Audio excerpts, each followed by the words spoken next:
اب صراط مستقیم کی تفسیر ہے تفسیر سفیانہ.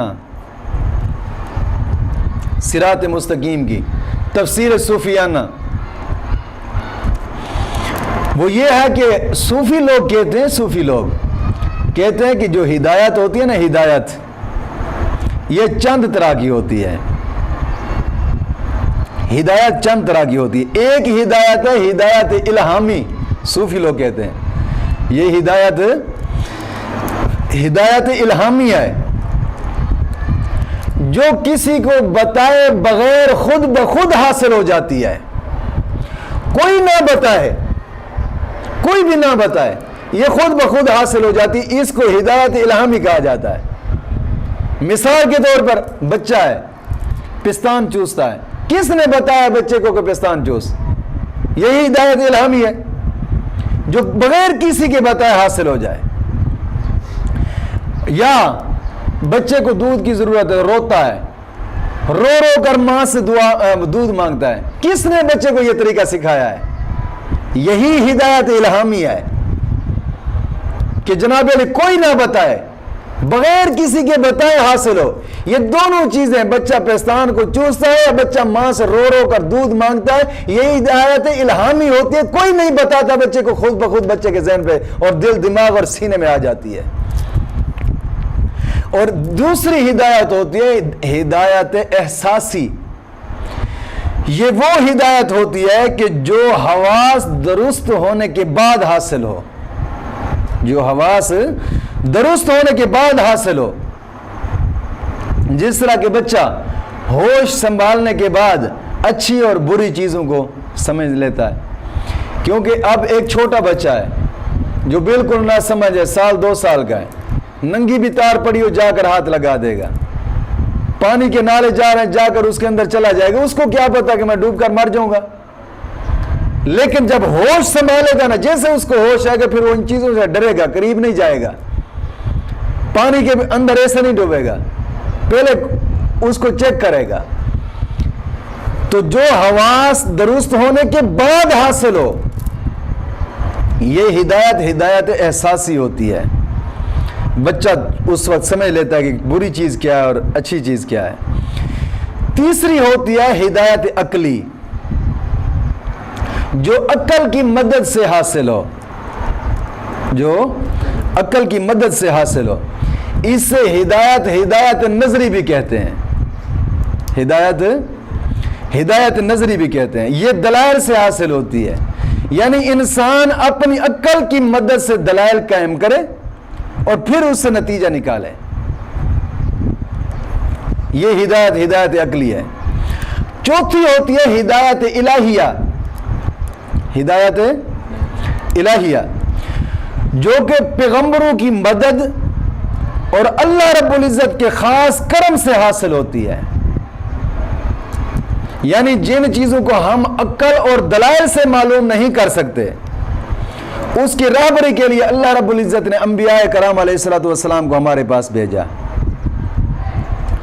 پھر یہی ہدایت ہوتی ہے نا، یہی ہدایت الہیہ، یہ 2 قسم کی ہے آگے. پھر یعنی ایک ہوتی ہے ہدایت عامہ، ایک ہوتی ہے ہدایت خاصہ. ہدایت عامہ احکام شریعت ہے، یہ ہدایت عامہ ہے جو نبی اکرم صلی اللہ علیہ وسلم کی طرف سے عام مخلوق کو حاصل ہوتی ہے. یہ ہدایت عامہ ہوتی ہے. مثال کے طور پر عقائد اسلامیہ یہ ہدایت عامہ میں آتے ہیں، اور ظاہری اعمال اسلامیہ یہ بھی جناب علی ہدایت عامہ میں آتے ہیں. اور اسی ہدایت کو ہدایت توفیقی بھی کہتے ہیں. دوسری ہوتی ہے ہدایت خاصہ. ہدایت خاصہ وہ ہوتی ہے کہ جو نور نبوت یا نور ولایت سے خاص لوگوں کو حاصل ہو، یہ ہدایت خاصہ ہوتی ہے. تفسیر عزیزی والے یہاں لکھتے ہیں، وہ کہتے ہیں کہ ہدایت الہیہ ہم لوگوں کے لیے آخری ہدایت ہے. ہدایت الہیہ ہم لوگوں کے لیے آخری ہدایت ہے، لیکن نبی اکرم صلی اللہ علیہ وسلم کے لیے یہ پہلی ہدایت ہے. یعنی الہامیہ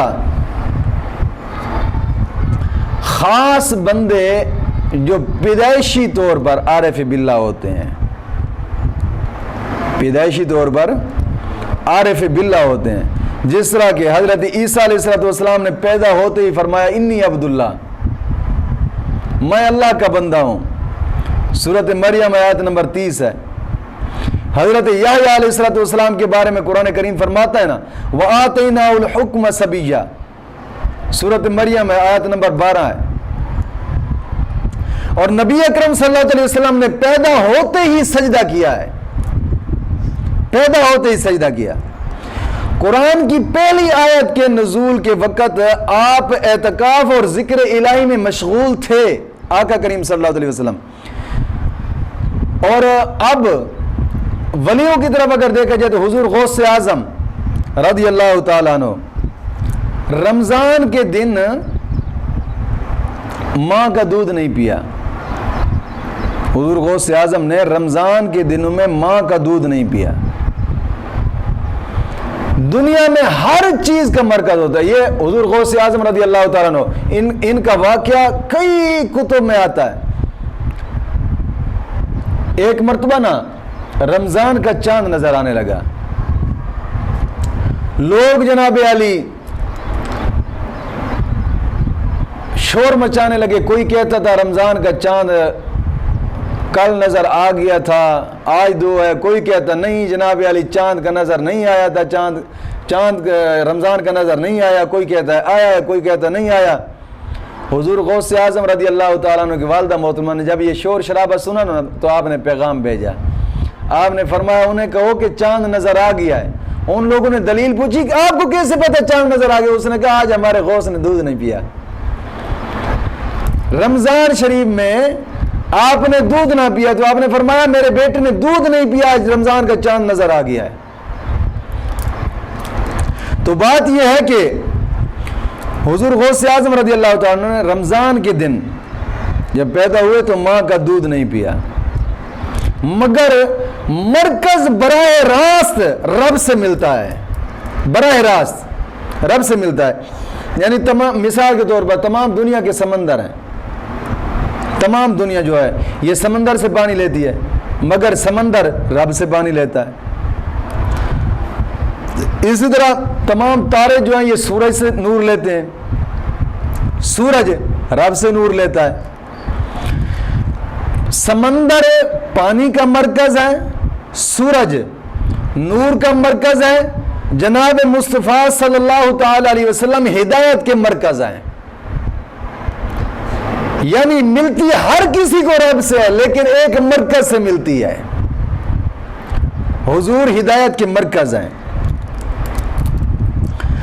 اور صوفیاء کرام فرماتے ہیں ظاہری عالم جو ہوتا ہے نا، ظاہری عالم کی پہنچ دلیل تک ہوتی ہے، مگر صوفی کی رسائی جو ہے نا کشف اور مکاشفہ تک ہوتی ہے۔ یعنی ظاہری عالم بتا کر، اور شیخ طریقت جو ہوتا ہے وہ دکھا کر سمجھاتا ہے، ظاہری عالم بتا کر سمجھاتا ہے، شیخ طریقت دکھا کر سمجھاتا ہے۔ اس لیے ظاہری عالم جو ہوتا ہے نا، ظاہری عالم یہ صاحب قال ہے، اور جو شیخ ہوتا ہے یہ صاحب حال ہوتا ہے۔ صاحب حال اور صاحب قال میں زمین و آسمان کا فرق ہوتا ہے۔ اس آیت کریمہ میں اس آخری قسم کی جو ہدایت ہے نا، یہ جو اب آخری قسم کی ہدایت بتائی گئی ہے، یہی ہدایت رب سے مانگی گئی ہے کہ اے پروردگار ہم کو وہ ہدایت عطا فرما جو حواس اور عقل وغیرہ سے ماورا ہو، جو حواس اور عقل سے ورا ہو، وہ ہدایت ہمیں عطا فرما۔ صرف تیرے کرم سے ہی وہ ہدایت حاصل ہوتی ہے، وہ ہدایت ہمیں عطا فرما۔ اس لیے کہا گیا نا اہدے، کہ تو ہمیں ہدایت دے۔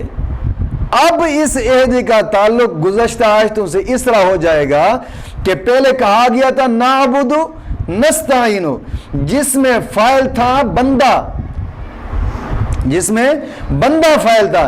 یہاں تک رسائی ہماری عقل وغیرہ کی ہے, عقل کی رسائی ہے یہاں تک, لیکن وہاں تک تیری مدد کی جناب علی, تیری مدد سے ہم نے کام لیا.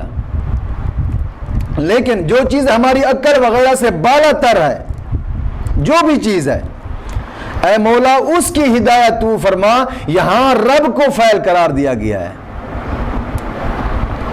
اب نا سے مراد اہدنا ہے. اب نا سے مراد ان حضرات کی وہ جماعت ہے جو ان کی یار طریقت اور واقف حقیقت ہو. وہ جماعت یہاں نا سے مراد ہے.